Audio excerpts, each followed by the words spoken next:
इस बुलेटिन के प्रायोजक हैं योगमणि इंस्टीट्यूट ऑफ नर्सिंग। नमस्कार, जबलपुर लाइव के इस बुलेटिन में आपका स्वागत है। मैं हूं आपके साथ आकाश और अब देखते हैं खबरें विस्तार से। एमपी हाईकोर्ट ने ओबीसी को 27% आरक्षण पर रोक बरकरार रखी है। अब मामले की अगली सुनवाई 30 सितंबर को होगी। हाईकोर्ट ने इसी के साथ राज्य सरकार द्वारा अन्य प्रकरणों में दिए गए 27% आरक्षण को दी गई चुनौती के प्रकरण को भी इसी के साथ लिंक कर दिया है। इस मामले की भी सुनवाई 30 सितंबर को होगी। 10 दिनों के आतिथ्य के बाद आखिरकार विदाई की बेल आ गई। गणपति बप्पा मोरिया किनारों के साथ श्रद्धालु भगवान गणेश की विदाई देने पहुंचे। जबलपुर में प्रशासन ने विसर्जन के लिए व्यापक इंतजाम किए। गौरीघाट स्थित भटौली के विशाल कुंड में भगवान गणेश की प्रतिमाओं का विसर्जन किया गया। श्रद्धालु पूजन अर्चन और विसर्जन के बाद कुंड में प्रतिमाओं का विसर्जन करते हैं। नर्मदा नदी में विसर्जन प्रतिबंधित होने के चलते भटौली तिलवारा के साथ तालाबों में विसर्जन की व्यवस्था की गई।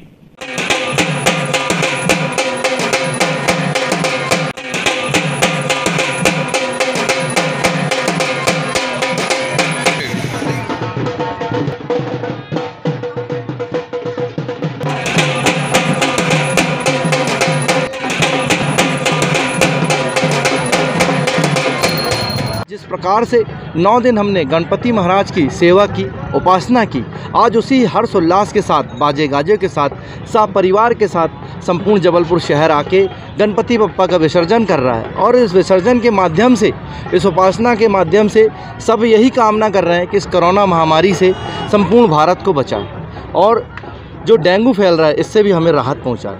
यहाँ पर हमने कई तरह की व्यवस्था लगाई है। पहला हमारी ट्रैफिक की व्यवस्था जो लगी हुई है ताकि रोड क्लियर रहे। दूसरा हमारी व्यवस्था है पार्किंग की, जो साइडों पे पार्किंग कराने के लिए, इसके लिए हमारा बल लगा हुआ है। ट्रैफिक टीआई यहाँ इनके नेतृत्व में यहाँ पर पार्किंग की व्यवस्था चल रही है और जो ट्रैफिक डीएसपी है वो सारा रूट का देख रहे हैं। इसके अतिरिक्त हमारे जो विसर्जन की व्यवस्था है, यहाँ सिक्योरिटी बनी रहे, इसलिए यहाँ पर डीएसपी लेवल के अधिकारी के नेतृत्व में सिक्योरिटी व्यवस्था लगाई गई है। आजादी का अमृत महोत्सव पूरे देश में मनाया जा रहा है। इन्हीं कार्यक्रमों में से एक है साइकिल रैली, जो सीआरपीएफ द्वारा कन्याकुमारी से राजघाट तक निकाली जा रही है। 22 अगस्त से शुरू हुई ये रैली कई राज्यों से होते हुए जबलपुर पहुंची, जहां आईटीबीपी के आईजी ने साइकिल रैली में शामिल होकर रैली की अगवानी की।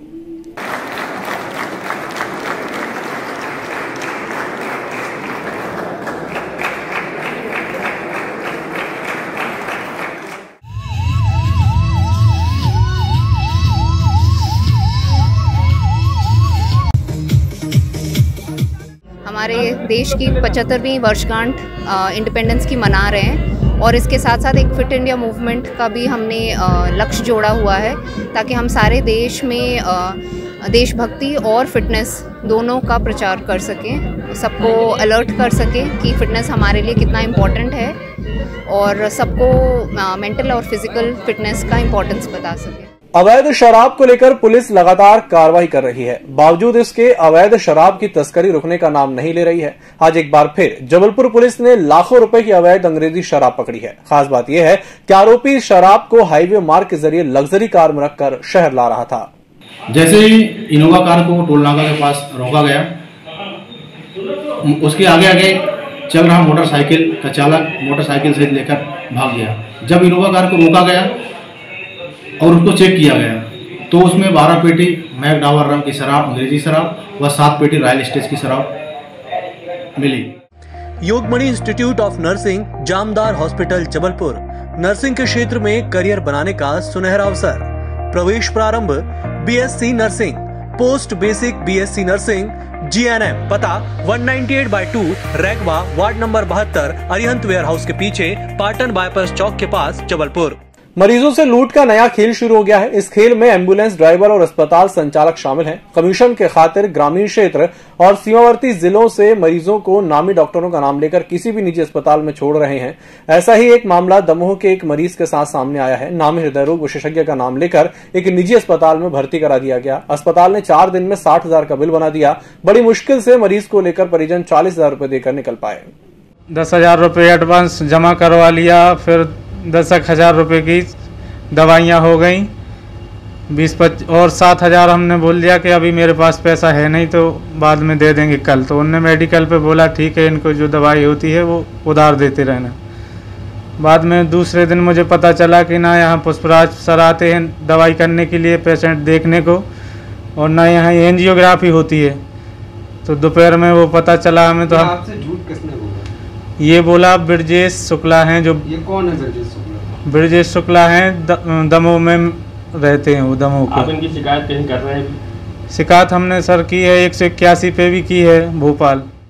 सेना में भर्ती के नाम पर बड़ा फर्जीवाड़ा सामने आया है। जबलपुर स्थित ग्रेनेडियर रेजिमेंटल सेंटर में ट्रेनिंग के लिए आए 9 युवकों के पकड़े जाने के बाद यह खुलासा हुआ। सभी के पास फर्जी नियुक्ति पत्र पाए गए हैं। इन्हें वाराणसी स्थित छावनी क्षेत्र के मेजर अजय कपूर के नाम का लेटर देकर ट्रेनिंग सेंटर पर भेजा गया था, जबकि इस नाम के अफसर की वहां कोई पोस्टिंग ही नहीं है। भर्ती के दौरान जालसाज ने इस कथित मेजर को भर्ती में युवकों से मिलवाया था। इसके बाद भर्ती के एवज में उनसे 5-5 लाख रुपए लिए गए। सभी साधारण परिवार से हैं और उनके घर वालों ने खेत गहने बेचकर और कर्ज लेकर पैसों का इंतजाम किया था। पुलिस ने धोखाधड़ी समेत विभिन्न धाराओं में मामला दर्ज कर मामले की जांच शुरू कर दी है। जगह नहीं है कहीं रुकने की, और महंगाई इतनी है ना कि रुपए जो लाया था ना वो भी खर्च हो गए हैं, कम ही रह गए, मतलब टिकट लायक ही रह गए हैं। और स्टेशन पर ही रुका हूँ, बहुत परेशानी हुई है इस बार। भीड़ भी काफ़ी ज़्यादा थी। हैं? हाँ, लोग तो आए थे, 600-700 लोग आए थे देखने। और आज हमारी भर्ती हुई है, फाइनल हो गई भर्ती। 400 लड़के आए थे और फिजिकल हुआ है आज। मेडिकल की डेट है और 3-4 दिन बाद। हाँ जी। किस तरह की व्यवस्थाएं थी वहाँ? व्यवस्था 1 नंबर थी, पर कोरोना के चलते हुए अंदर रहने वहने का नहीं था, कहीं बाहर ही करना पड़ा हमें। पितृपक्ष में पहले दिन हजारों लोगों ने नर्मदा पर पहुंचकर अपने पितरों को जल तर्पण किया। धार के बीच खड़े होकर कुश के सहारे जल तर्पण किया गया। पितृपक्ष के पहले दिन नर्मदा के ग्वारी घाट पर पहुंचे लोगों ने पुरखों को पानी दिया। सुबह तड़के शुरू हुआ सिलसिला दोपहर तक चलता रहा। पितृपक्ष के पहले दिन लोगों ने मुंडन कराकर श्राद्ध भी किया। वो लेने के लिए आए हैं ग्वारी घाट में, इनको श्रद्धांजलि और 15 दिन पितर में पानी देते हैं। इसके लिए हम ग्वारी घाट में आए आज बुजुर्गों को। एवं हमारे रुके काम पूर्ण होते हैं, हमारी संतानों की उत्तरोत्तर वृद्धि होती है।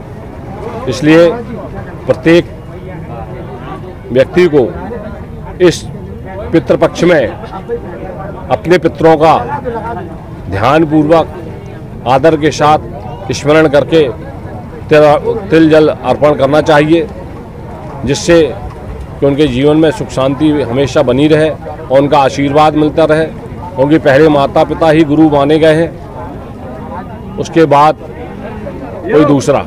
अतः उनके माता पिता की सेवा है, पितरों की सेवा करने से पितृदोष से भी मुक्ति मिलती है। इस बुलेटिन में फिलहाल इतना ही। इसी के साथ मुझे दीजिए इजाजत। नमस्कार।